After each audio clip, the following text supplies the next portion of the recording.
Hi everyone, my name is Paul Blackburn and I'm a real estate broker here in Chicago. This video is going to be dedicated to buying your first condo in the city. What we're going to talk about is specifically buying a condo in Chicago, mainly for first-time buyers. What you should be looking for, what are the first steps you're going to take, stuff like that. So, you're tired of renting and it's time to buy. What's the first thing you should do?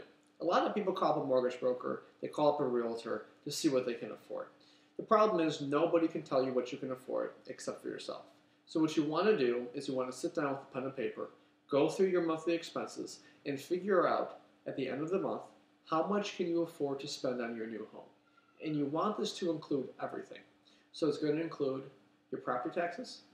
If you're buying a condo, which is what we're going to talk about, it's going to include your condo association dues, so your condo assessments, include your insurance, and then, of course, include the all-important mortgage payment. And then you're going to figure out, really, what are you comfortable spending? So you might be able to afford, let's say, $2,000 a month or $2,200 a month. But in reality, you're only comfortable spending $1,700. So then $1,700 will become your figure. At this point, you call up a mortgage broker, and him or her will tell you, all right, for $1,700 a month, here's roughly what you can afford. And then they'll qualify you. They will look at how much you make. They will look at the different debts that you owe. And they'll figure out if you qualify for that amount. Chances are you may even qualify for more than that amount. And that's a great thing. But you don't have to max out your budget. You want to spend whatever it is you are comfortable with. The next thing that you want to do is you want to call a realtor, someone like me, and you want to figure out exactly how realistic your budget is for the neighborhoods that you want to be in. And hopefully your realtor will be completely honest with you and say, yeah, your budget works, or no, you're completely way off base. The reason why this is important is because so many people want what they can't afford. And I think that's just life, that's just natural. But you want to figure out what it is that you really need in the condo that you're buying. And then you can start talking about location. Location is extremely, extremely important. There's the old adage in real estate, location, location, location. And that is very, very true. Location is what gives every single home its value.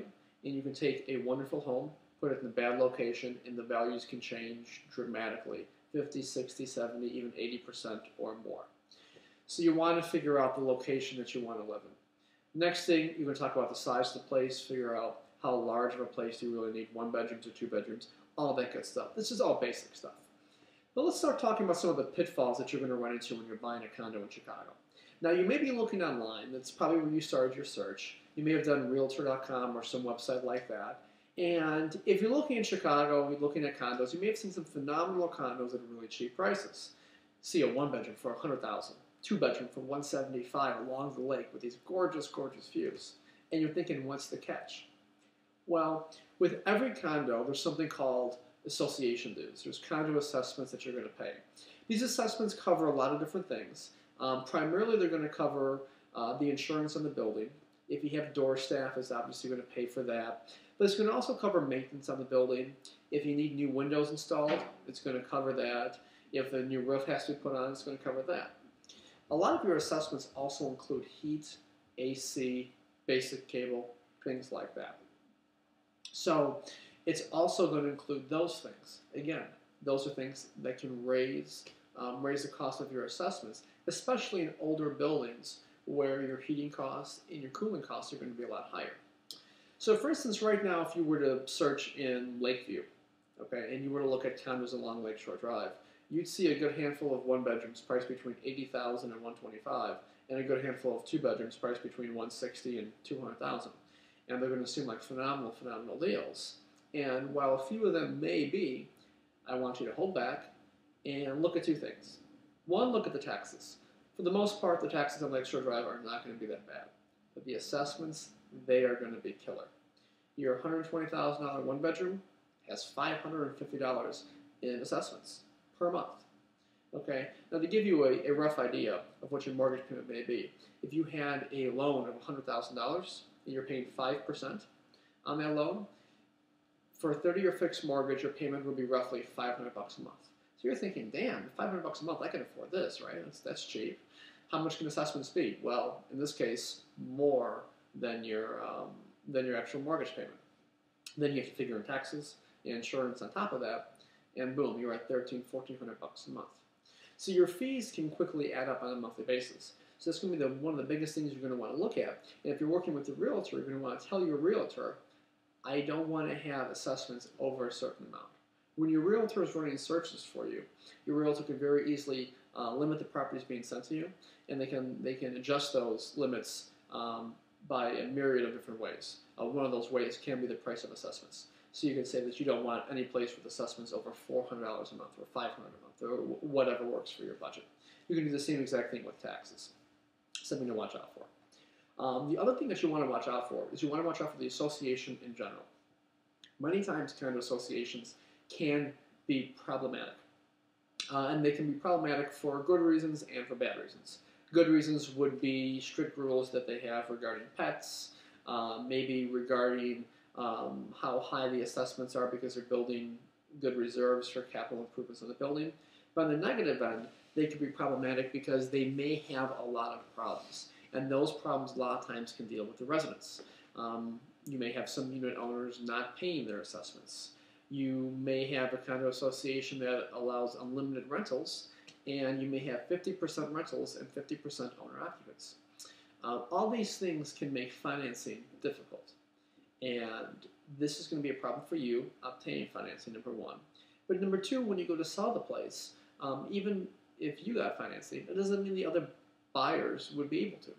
So even if you are able to qualify for this building, it's still something that you want to be cautious against, because when it comes time to sell, you may have a problem selling because your buyers may not be able to get financing. And again, this is going to mean longer market times for your building, which means prices are going to go down as sellers start to lower prices in order to sell their unit. So overall, it could equate to a bad investment. So that's one of the things that you're going to want to watch out for. You're going to want to look at the number of foreclosures and short sales in a building.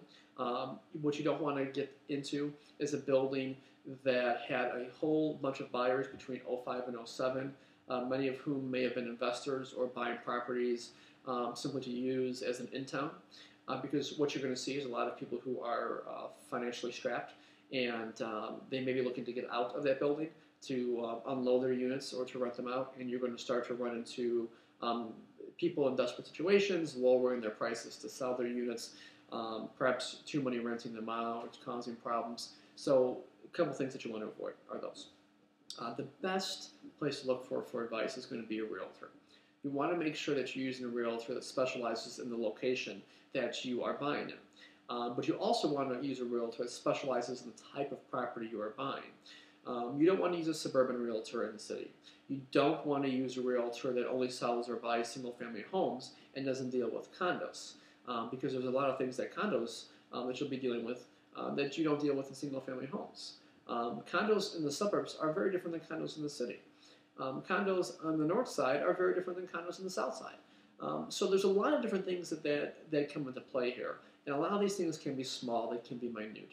But it's the job of your realtor to evaluate these things and to bring to your attention the items that may be problematic for you now buying and also for you in the future. So you really want to make sure that you have a well qualified realtor for the location that you're looking to buy, for the type of property that you're looking to buy as well.